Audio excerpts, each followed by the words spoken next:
This is the Fix Your Sciatica podcast.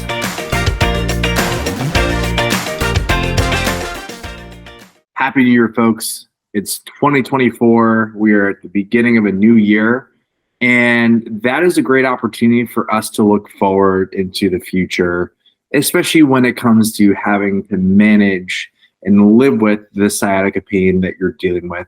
So today's episode, I'm actually going to be sharing with you my top 10 tips for this year to actually start off the year 2024 or years on to accelerate recovery and to live a pain-free life. The next 10 tips are going to be extremely actionable, and I'm also going to be sharing with you the scientific research articles that are actually going to be backing the importance of doing these actions and using these modalities to help manage your pain.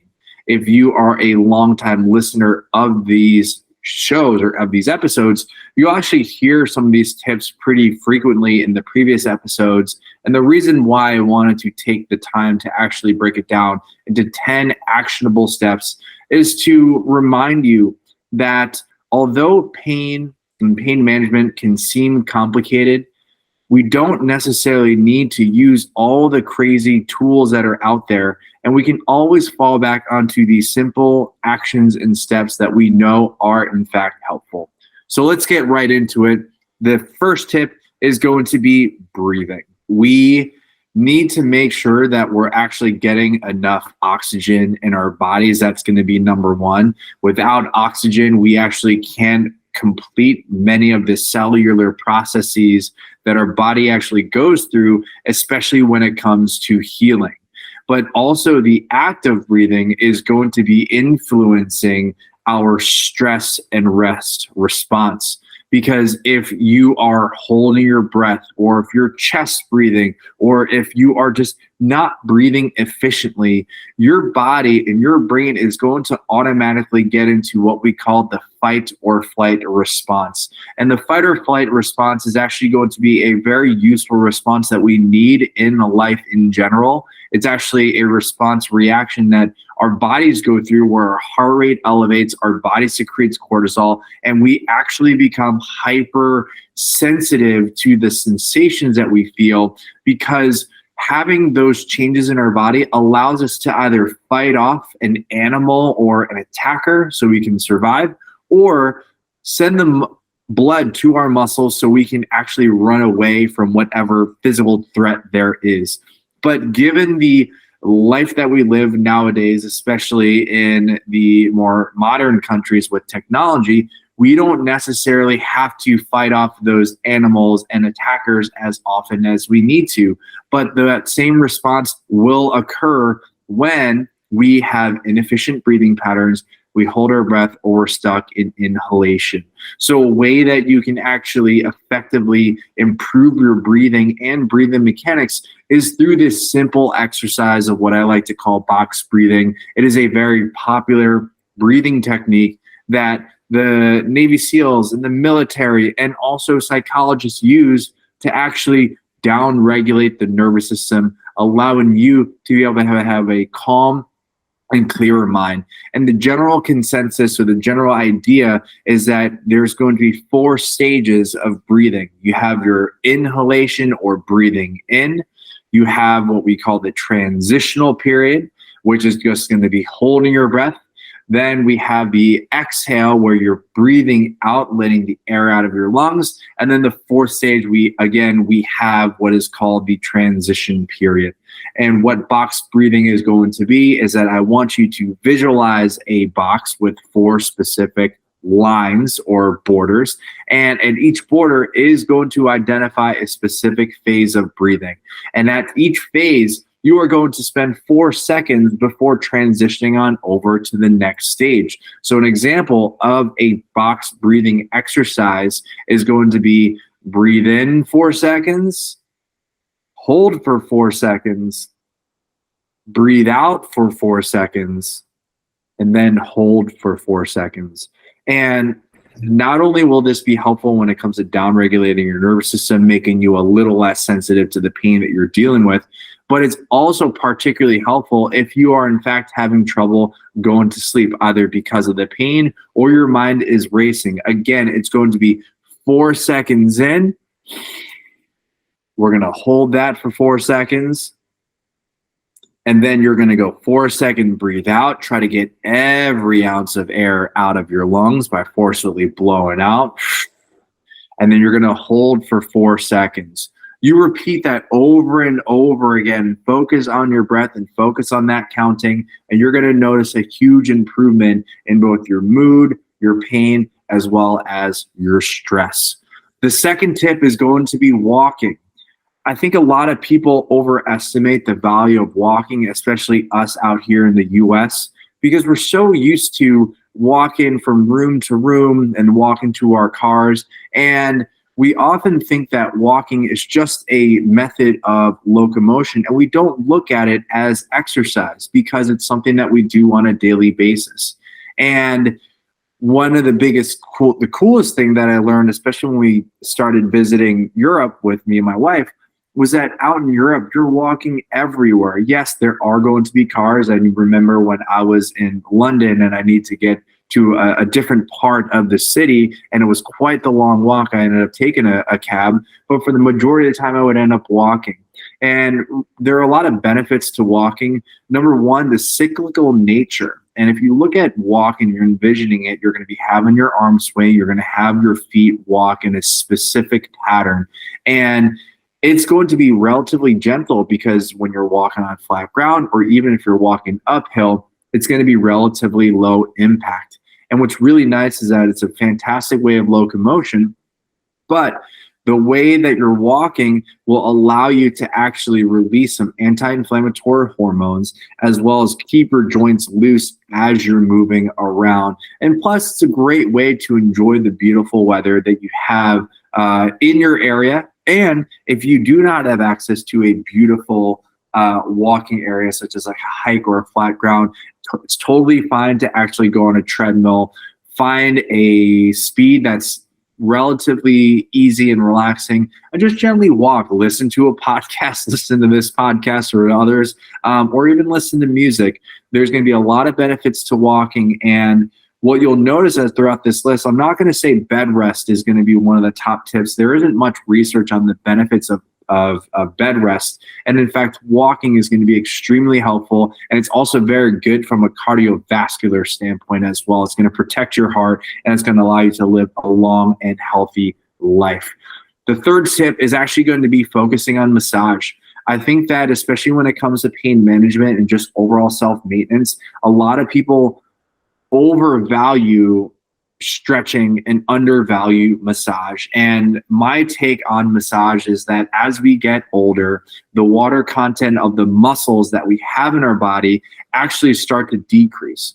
And what that means is, in a way, our muscles get a little bit drier, which means that, say, some of those theoretical knots, and I say theoretical because when it comes to muscular knots or adhesions, they don't really exist. In some cases, we actually develop more of, say, like a sticky muscle fiber, but muscles don't actually get knotted up as a result of either inactivity or just time itself. So massaging is actually really important. You can absolutely go to a masseuse and have them work on the problem areas.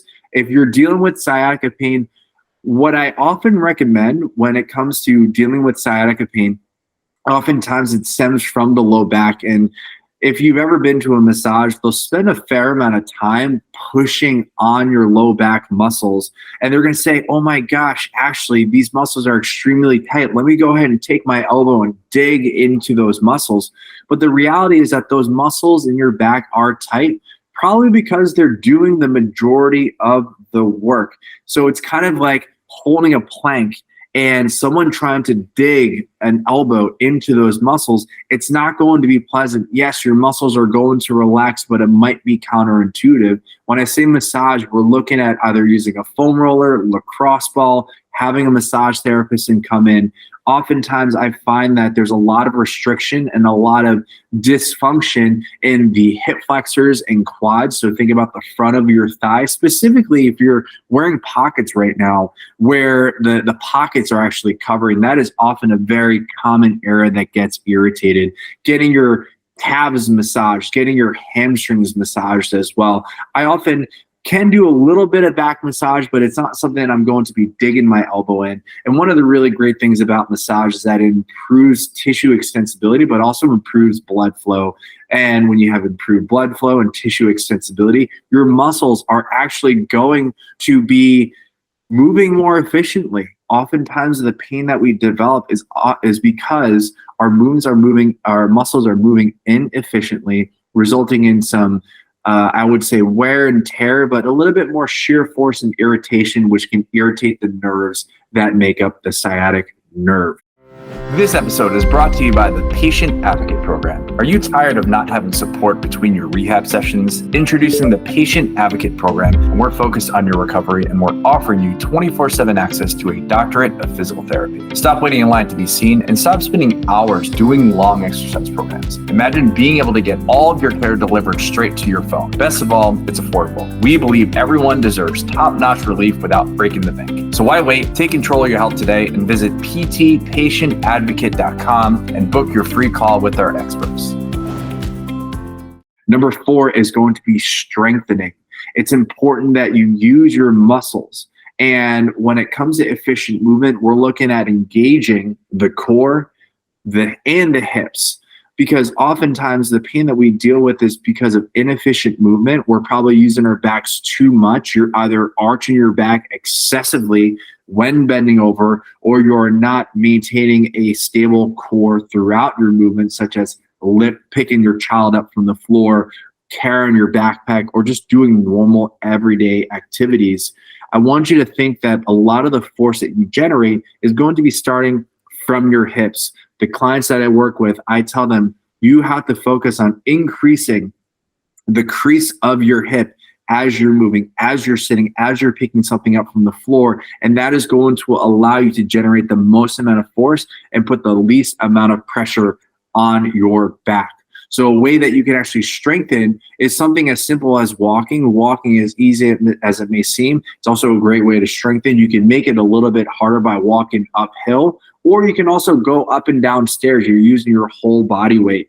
The 3 favorite exercises I love to use when it comes to strengthening the lower body and core include squats, deadlifts, and lunges. And it's often a misnomer. A lot of people think deadlifts are bad for your back. It's going to cause a lot of your pain, but we have to pick things up from the floor. It's just how the world works. So being able to squat, deadlift, and lunge, as long as you focus on hinging at the hip, letting your torso lean forward and not rounding out the back, creating stiffness in your core, you can safely strengthen your body with minimal irritation of your nerves. Number 5, we are almost halfway. This is something that I often overlook myself, but there's a ton of value and there's a lot of research when it comes to the effectiveness of mindfulness meditation. And what is mindfulness meditation itself? Well, meditation is going to be a mental practice. And when it comes to what mindfulness meditation, many different variations out there. But one of the great things about mindfulness meditation is that it allows you to shift your focus on a specific task.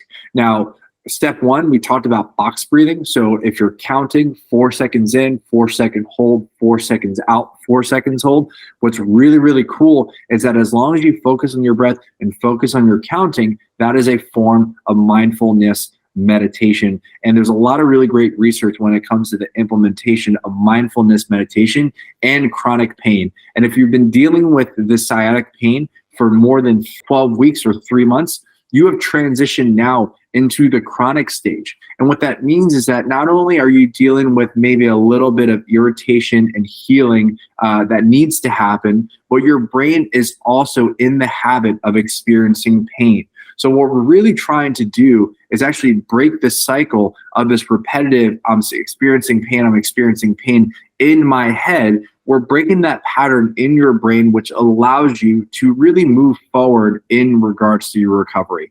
Now, this is not to say that once you reach the chronic stage of pain, that the pain that you're dealing with is all in your head and that it's made up. That's quite the contrary. The pain that you are dealing with is very real, and don't let the concept of mindfulness meditation or that your brain is in the habit of experiencing pain take away from the real experience of pain that you're dealing with. I want to assure you that the pain that you're dealing with is quite real, and that mindfulness meditation allows you to break that cycle of pain, allowing you to live a much more fulfilling and pain-free life. Number 6 is going to be connect, build relationships, connect and talk to the people that you love. You're not alone in your pain recovery journey. And especially if you have people who care for you or you have people that you care for, it is important for you to share with them your struggles and how you can actually benefit from their help and their support, and vice versa. The episode just before this is actually talking about how to really strengthen your relationship when it comes to dealing with pain. Again, pain is a very individualized experience, but you do not have to go through this alone. And if you can share your pain with someone that you care about, they will be put in a position to help support you in your greatest time of need. Tip number 7 is going to be sleep. Sleep in itself is going to be one of the best and cheapest things that you can do to improve your health. There's a lot of research that talks about the lack of sleep leading to some changes in the brain as we get older, but also improving sleep is going to help us from a cardiovascular standpoint as well.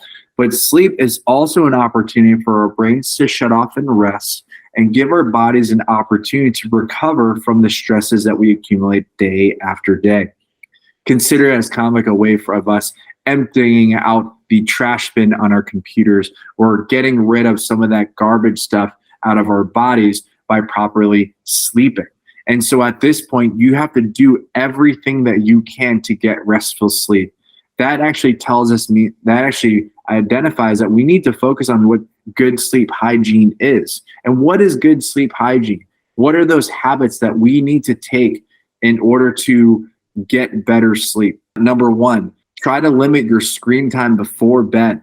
Usually I stop at about an hour, hour and a half. I focus on reading, and then before I know it, my eyes are closed. Try to keep your meals separate from bedtime. If you eat right before bedtime, you're going to have some issues sleeping. But also look into how does your body feel depending on the time of day when you're eating. And then if you can tie in some breath work, it's going to be really helpful. And then also, I know for me, I really enjoy pillow talk with my wife, where we just lay there and kind of just share our what's in our head. And that's actually another really helpful thing. And also another big focus is consistent bedtime. If you know that you're a night owl, that's fine. If you're a night owl, you're going to have to stay up a little bit later. That means you're also going to wake up a little bit later. But if you're someone who has a tendency to wake up a little bit early, make sure that you're going to bed on a consistent time. And that's going to be also on the weekends as well. Make sure that you're getting the sufficient sleep that you need to recover. The second part is, well, what happens if I can't find a comfortable position to sleep in? And I often find that I get asked, actually, what are the best positions for me to sleep in? And the answer to that is the best position for you to sleep in is a position that you find the most comfortable for you, especially when you are, in fact, dealing with pain. There is no position that is too off limits. So if you notice that if you are laying on your back with your feet supported with a pillow, and that feels the best compared to laying on your side, put a pillow underneath your knees. If you prefer sleeping on your stomach in an army crawl position, you can absolutely do that as well. Sleep is something that I don't often compromise. And the reason being is that it's something that when we're sleeping and we're moving around, it's kind of out of our control in regards to where is our body moving in space. Now, there are going to be some periods where I'm going to set up an environment where you're going to have minimal movement, and that's where we're placing pillows behind you or in between your arms. But that's all based on the fact that you have to find the position that is the most comfortable. So at this point, when you're trying to find that spot, no position, no matter how awkward it is, as long as it makes you feel better, that is going to be the position for you. Number 8 is going to be nutrition. We have to make sure that we're actually fueling our bodies in the right way, being that it is the start of the new year. Some of you are probably starting on some diets, which is totally fine.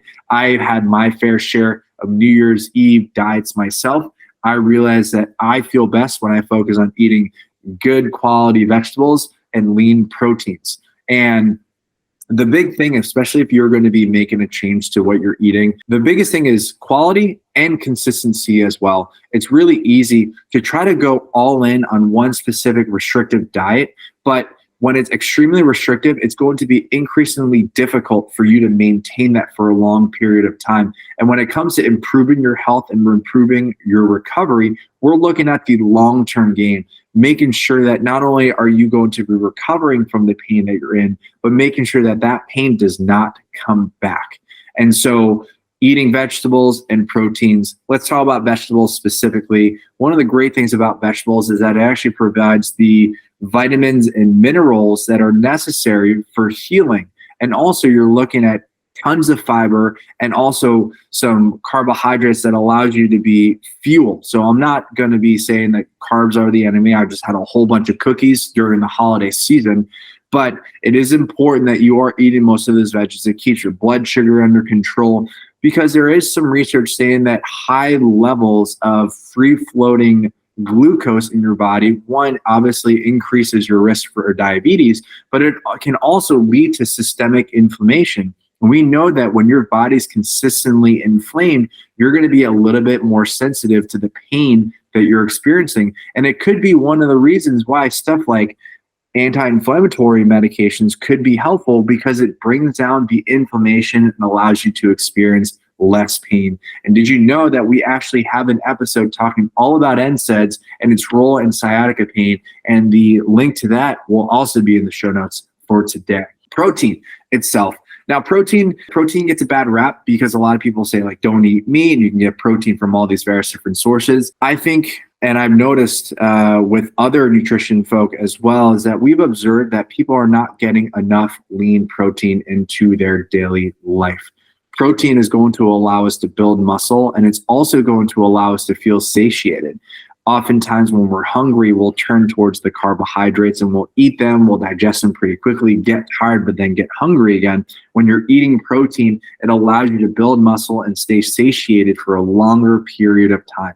And if you're trying to manage your weight, if you think part of your issue is going to be your elevated body weight, protein is a great way for you to help reduce that. But when it comes to losing weight, that's going to be a different category altogether. So for today, the focus on improving your health is going to be eating vegetables and lean proteins to allow your body to actually heal. Number 9 is going to be stretching. I've talked about a little bit about stretching earlier in this episode, saying that it's often overvalued, but it's not to say that I don't think stretching is beneficial. In fact, when you are in active state of pain, and the pain, the sciatica pain that you're dealing with is what we call spinal in origin, aka meaning that it could be due to a herniated disc or arthritis, and you are in an active state of pain, meaning that, say, for example, if you're listening to this episode right now and your pain is happening and you know that there are triggers that make your pain worse,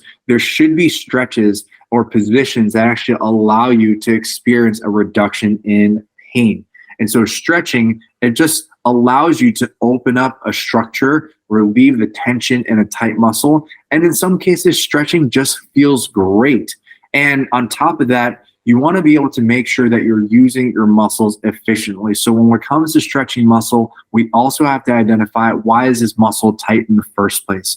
And we can experience muscle tightness in 2 scenarios. Scenario number 1 is actually when the muscle is in fact shortened. And I want you to imagine, say, if you look at the pocket area of the front of your thigh, that is what we call the upper part of your quad, also a portion of your hip flexors. If you are a desk-bound person, if your job is in an office or you work from home or you work behind a computer and you're sitting the majority of the time, when your hip is flexed, the top portion of your quad is shortened for long periods of time. If you're sitting there for 3, 6, 8 hours and that muscle is actually habitually tightened, it will feel tight because it was in a shortened position for an extended period of time. We want to be able to stretch that out.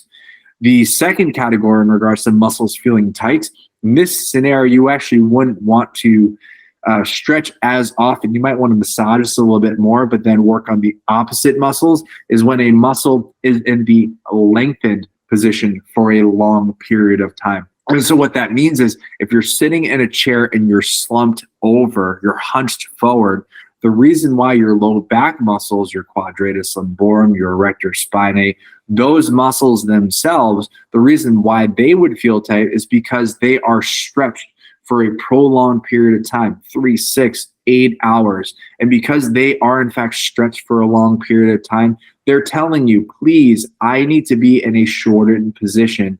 And oftentimes it'll feel tight, and then you're going to go and get a massage on that tight muscle, and it's going to relieve for a little bit, but then it's going to revert back to its painful tight area. And so if you are experiencing tightness because the muscle is in fact shortened because you're spending time in a shortened position, yes, you want to stretch that out.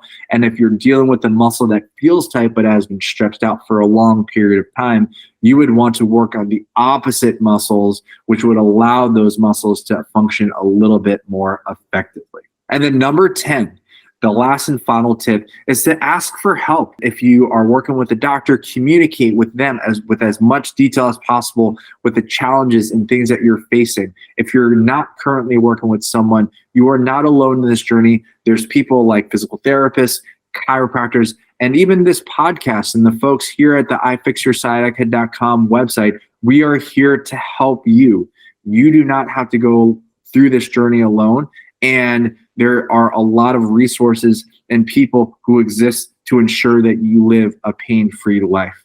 So that's it. Those are my top 10 tips to start the new year off feeling great.